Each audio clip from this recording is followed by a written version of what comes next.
Hello,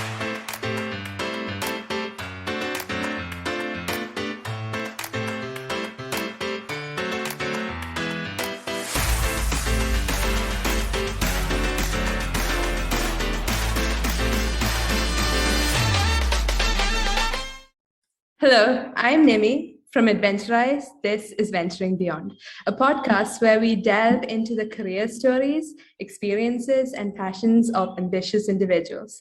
Today, we have with us Stephen Turban, an organizational researcher and PhD student at Harvard Business School. He is a co-founder of Lumiere Education, a social enterprise focused on research-based learning. He's also a writer on business and organizational design, whose work has appeared in The Economist, Freakonomics Radio, NPR, Harvard Business Review, BBC Business Review, and so on. Welcome, Stephen. It's brilliant to have you here. How are you? Yeah, thanks for having me. I'm really excited for the conversation, and I think it'll be fun. Fantastic. To start off, I heard that you're fluent in Mandarin and Vietnamese, right? I'm also curious about languages, so I'd love to know what drove that interest of yours.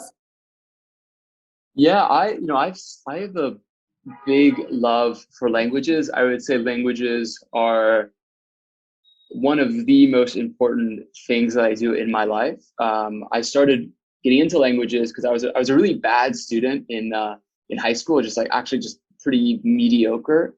And the thing that changed that for me was getting really interested in Spanish, which was my first language. There wasn't English that I learned, and I just had such a good time. I spent a couple summers living with host families in Costa Rica and Guatemala, and it just really changed. It made me feel like, oh, I could be good at something.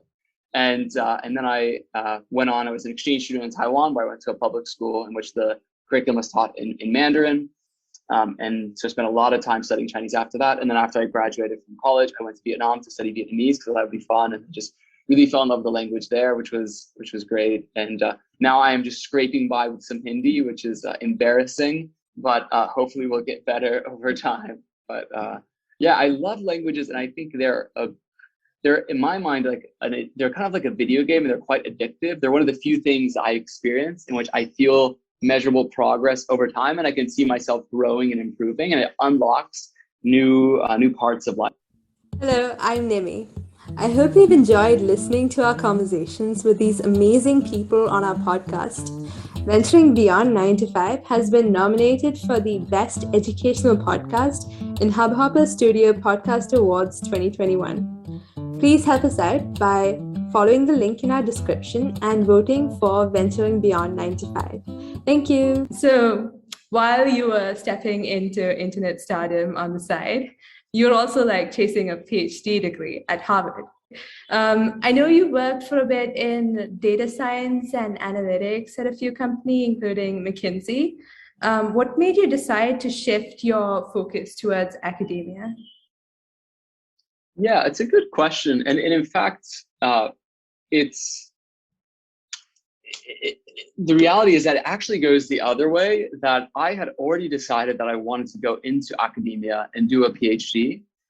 And as a result, I decided to work at a place like McKinsey. So essentially, when I graduated, I had this amazing mentor, this guy, David Garvin, who is a professor at HBS, who I met as an undergrad, and he's a really good guy. And he kind of took me under as a mentor, became kind of a father figure for me. And when I was in my senior year, I just wanted to be like him, to be honest. He's just I just wanted to be like him. And so I was like, okay, I want to do a PhD. Hopefully it's back at HBS. I didn't know if I would get in. And I asked David, I was like, hey, I'm thinking about doing a PhD. Should I do it? And he gave me this advice I thought that was really useful. And he said, well, if you're going to study organizations, which is what I want to study, wouldn't it be better for you to spend some time working in one first? And I thought that was wow, that's a really thoughtful way to think about it. And so what I did as a result was I decided to structure my life post-grad into 2 semesters. One semester would be focused on a large multinational company in which I would get to experience what it's like to be in a big corporation that is at the top of their game. Like a McKinsey was a great, so I picked to work at McKinsey and was able to get in because this is a company that serves big companies, like this meta big company. But then I also wanted to work in a small startup and see what that was like. And so then I shifted to Vietnam and worked in this startup university, Fulbright University, and got to see what it's like to be at the beginnings of something. And throughout that time, I knew I was going to apply to a PhD program, and eventually applied and was lucky enough to get in. But it was very clear that I had these 2 semesters in my mind. So I even like quit McKinsey because I knew that I didn't have much time to get to my second semester. So I needed to leave in order to graduate and in fact to the next semester that in my life. So that's how I thought about it. Yeah. Got it. Organizational behavior was something that you were interested in at the same time. How did you like figure that out? What made you interested in organizational design? Yeah, well, I think that, there's so much that's out of one's control. I think, why am I interested in it? I mean, the reality is that I'm probably interested in it because my dad's a professor at a business school. And so I just talked to him a ton about it. And I found it interesting. But I think that maybe and of course I had great mentors like David, who I mentioned. My dad's an amazing mentor as well. But I think I just found them interesting. I think that I was always curious about how organizations worked, how you could structure teams, how you could create something out of nothing. I was very interested in entrepreneurship, how do entrepreneurs create something new, especially when they themselves might be new to that environment, like as an immigrant. But when I was in undergrad, I kind of thought about my time there as I'm going to do something that I will probably not have time ever again to do. So I should try to pick something that's going to force me to think in a way that I wouldn't naturally think. And I always liked numbers, but statistics was something that I just thought of as so foundational to the world around us. How do you think about distributions? How do you think about using data? AI is just, in a way, applied statistics, so from a statistician's perspective. And so that's why I decided to study stat as an undergrad. And I thought, the worst case scenario is that I'd study stat and then I go do a PhD in something else. And I'm just, better at stat because I spent, 10x the amount of time as other people did at it, and not because I'm particularly good at it, but because it was interesting. And I honestly, now I love statistics. I think it's just like, I wish everyone like threw out calculus from your curriculums and put in statistics, because it's so much more valuable and it's much more useful framework for people to think about the world, I think. So. If you're comfortable sharing, I'm curious about what kind of topics and projects you do in your PhD. Totally, yeah, and then like, and disclaimer here is that I've currently taken a leave of absence for my PhD in order to work full time on my startup Lumiere, which is a ton of fun, and it's actually very connected to the research topics I'm interested in. So some of the topics I'm interested in, probably in 2 big buckets. One bucket is I'm interested in space and networks. So I did this really fun project with a professor mentor of my HBS, Ethan Bernstein, who's this like superstar. And we looked at the transition to the open office at using sensors to track people's communication patterns. And I really love that type of research setting, which is about very rigorous data collection. In this case, we're using these sensors to collect who is speaking with who on an interesting real life question, which is actually now irrelevant in the world of COVID, but at the time was quite interesting of like, should you work in an open office? Now I'm like, okay, just go be remote first, it's way easier. But that was the question at the time. The other thing I look at is, and this is super early, but it's an area of interest for me, is around immigrant entrepreneurs. So I'm really interested in entrepreneurship, but I'm also interested in how people who are new to an environment could create something new. And so, I mean, Indians are a great example. Like, there's so many amazing Indian entrepreneurs who are making companies outside of India, which is like kind of in a way, I think pretty weird. It's like kind of weird that happens. It's not intuitive to me that an immigrant would have a higher likelihood to create a company than a native person. But actually that tends to be true in places like the United States. And actually the opposite is true as well. It's not, people think about immigrants being people moving to places of higher wealth, but you could also think about people moving to emerging markets, but like expat or migrant worker entrepreneurs you see all over the place, like in Africa or in Southeast Asia. So that's also an example of a foreign entrepreneur in a new market. It's not the story we often think about when we think about an immigrant, but it certainly is another one that I'm particularly interested in. Going back a little bit, I'm curious, like, just for people who might be interested in going into academia and taking a PhD, what would someone need to know in order to choose between going for like an industry job versus academia? Have you maybe heard about any interesting motivations that people have had before going in for a PhD? Yeah, totally. And in fact, plug on this, my friends and I, Megan Gorges and myself, wrote this guide on how to apply to business school PhDs, which you can look up, which is like this 50-page document in which we interviewed a bunch of recent, we collected data from people who had gotten into top business school PhD programs. But I think in that we also talk about what is a PhD, how is it different from, say, an industry job, particularly in our case, this is business school PhDs, but I think there's some ways that you could abstract that away and other people could take from it. I mean, I think the core thing to think about is,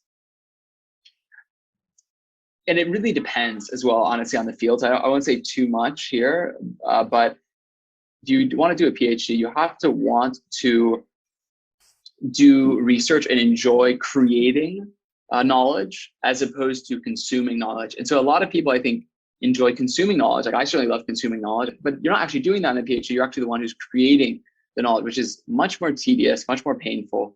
And so if you think that's super cool and you're willing to sacrifice on some things like compensation or flexibility of location in return for higher autonomy and intellectual freedom and curiosity, if you are successful in that process, then I think it's a great thing to do. But you have to be aware of the trade-offs. I think that there's particularly people who enter into PhDs. And one of the issues I think about the structure of academia is that as a undergrad, you tend to look to the people around you as mentors, and the people who are your mentors are generally tenured professors, right? They're people who have gone through academia and then were successful in it. And so in statistics, this would be called sampling. It's a bias sample because you're sampling on a success, essentially. And so then, of course, you're going to get people who are saying like, hey, it's a great path, do it. And so you have a lot of people enter PhDs, I think, for the wrong reasons, because they frankly, they sampled incorrectly. They sampled on a group that was really lucky, frankly, and is not necessarily representative of the whole of people. So that's an issue, I think, of doing a PhD. I would be hesitant to encourage most people to do a PhD unless they're very clear about what they want. But yeah. Yeah, that's really interesting. I actually read a book recently which talked about how everybody looks at the successful people and not many people know about the graveyard behind that, right? Yeah. So you see it all the time. Like, yeah, absolutely. It's like, I think that's why statistics would be such an amazing for everyone to have to learn, because it's even thinking about how do I learn? Because like, if you just look at success stories and you're saying, oh, all these successful people are, I mean, an example would be like, I could say all the successful people in India are Indian. Yeah, but most people in India are Indian, so it's like not that interesting of a statement, right? It doesn't really say anything about me, who's not Indian in India. So what you sample on is a huge impact on how you understand whether or not something is true or not. So, Definitely cool. What would a typical day in the life of a business PhD student be like? Yeah, it's a raging inferno. So it depends where you are in the PhD. If you're in the first 2 years, you're going to be mixing your time between probably 60-70% in coursework, where you're taking classes, you're trying to learn. These courses could both be content focused, like if you're doing organizational behavior, it might be how do organizations structure themselves, or how do people motivate themselves? It's more micro. Or how do you think about why do we even have businesses? What are businesses? Stuff like that. And then you spend about 30-40% of your time on the research itself, which might be doing anything from data cleaning to writing to looking up example papers. So a lot of individual work. And as you get along your PhD, let's say year 3, year 4, I'm talking about in the US, then that time of coursework to research ratio goes from like, let's say 60% coursework, 40% research to like 95-5, where you're pretty much spending all of your time doing research. And that's the thing that you're assessed on. Ultimately, you're essentially in a trade school where the trade is creating new knowledge and packaging it in a research paper. So, that's that's what you need to do. And over the course of 5 years, you need to produce 1 to 3 of these products, which are these papers, and the whole PhD is about training you and giving you time to do that. That's what a PhD is, especially a business school PhD. Cool. What are some of the misconceptions that you've noticed people have before going into a PhD or research, or just like the academic world? Yeah, I think a misconception people have is what it takes to get into a PhD program.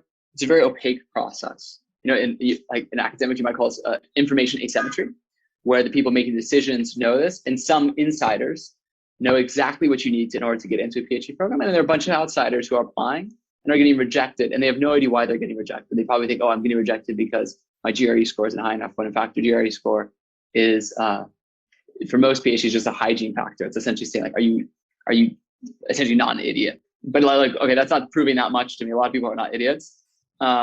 So that's a big deal. I mean, and the kind of the punchline is that what really matters is your research experience, and all of the other things that matter in other applications of your life, leadership or getting great grades, like all that stuff is just not nearly as important as doing research and showing that you're committed to a research career.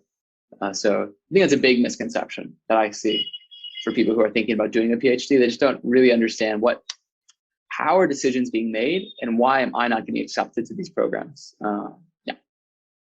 Do you know of any other resources that people could use to prepare for the PhD if they want to? Yeah, I think what I would suggest is, because there's so much information asymmetry here, the amount of information you're going to learn online exists, and you should definitely learn it, but you will get the most textured data about like what is this like by people who are actually doing it. And so I'd really encourage people to reach out to current PhD students. I have a ton of people who have reached out to me recently, which I'm super stoked about talking about my PhD journey, what it's like. And that, I think, is going to give you the best information. Do your base homework, read this guide, for example, read other online materials that you can find, go on to forums and ask questions. But if you really want to get into the weeds, then try to talk to people. I will say, if you are from a underrepresented group as well, there's a lot of programs that are pro bono to help out bringing more people into academia, because there's a real pipeline issue.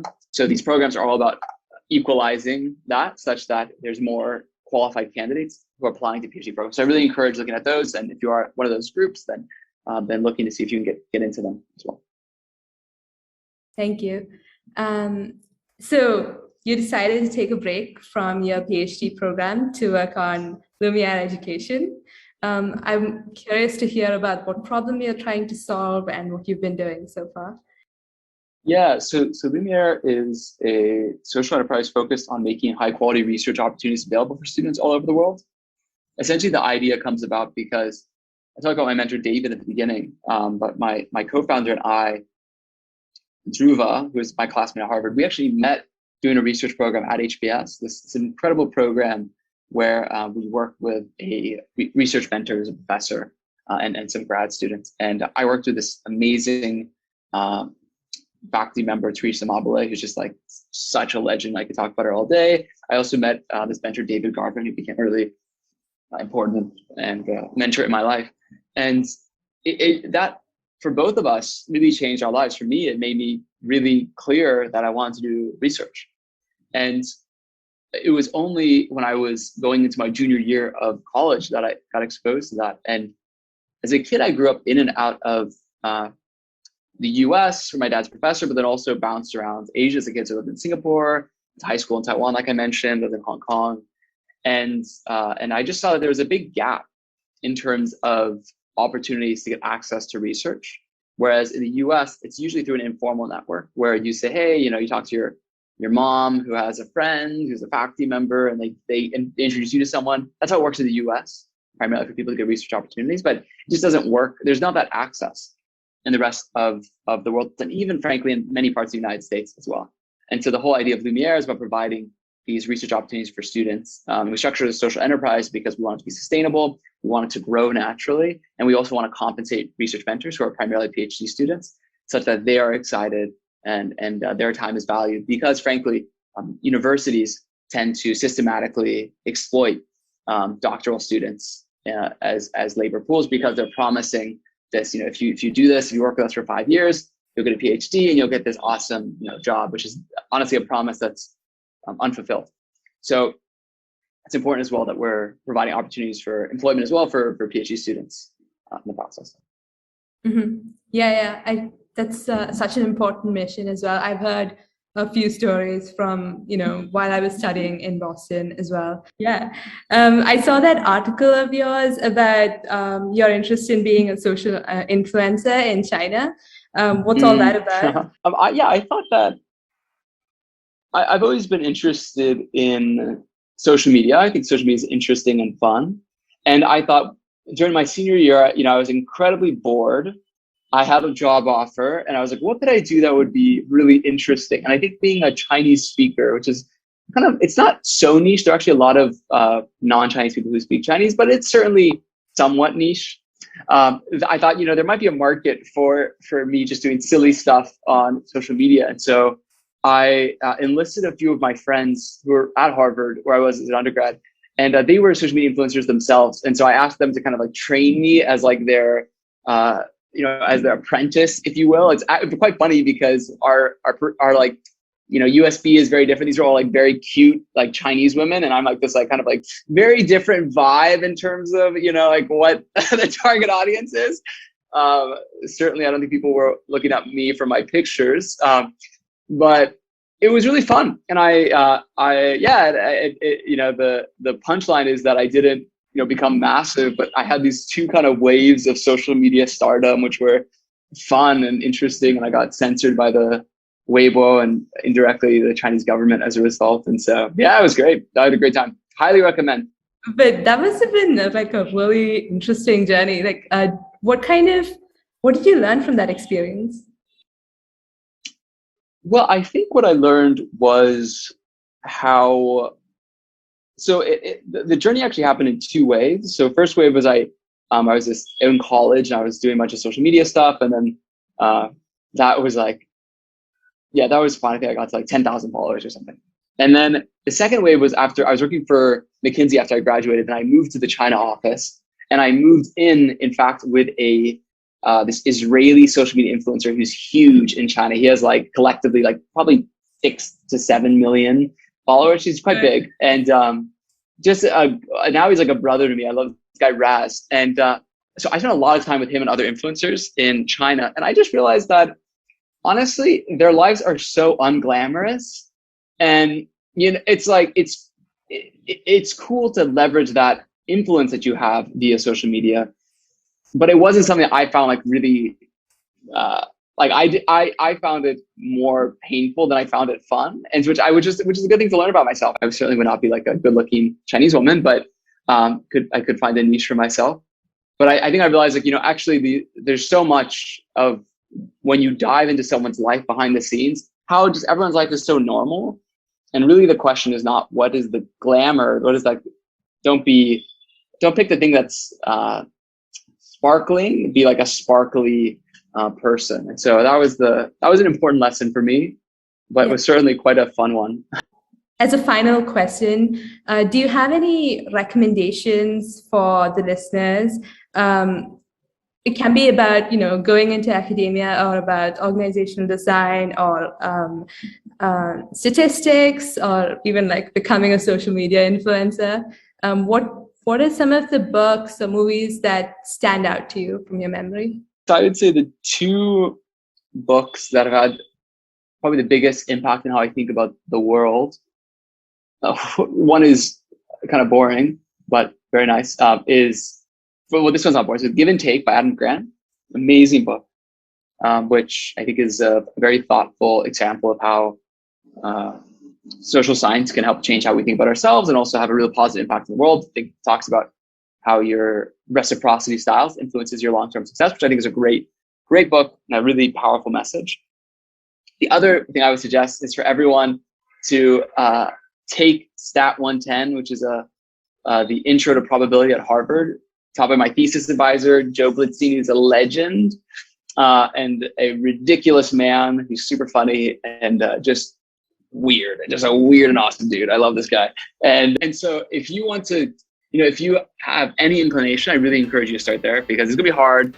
You probably will drop out at some point, whatever, but you'll be exposed to these ideas, which will be, I think, are foundational to understanding how the world works. So that would be my second suggestion. Obviously, it's a much higher bar for people, but Stat 110, highly recommend as a thing to do. Fantastic. Thank you. Thank you for sharing that. Yeah, thank you so much. And I really love what you're doing. I think that the push to expose students to mentors who are not too much older than them, but doing something that they want one day to do is just incredibly important. And yeah, I really admire the work that you all are doing.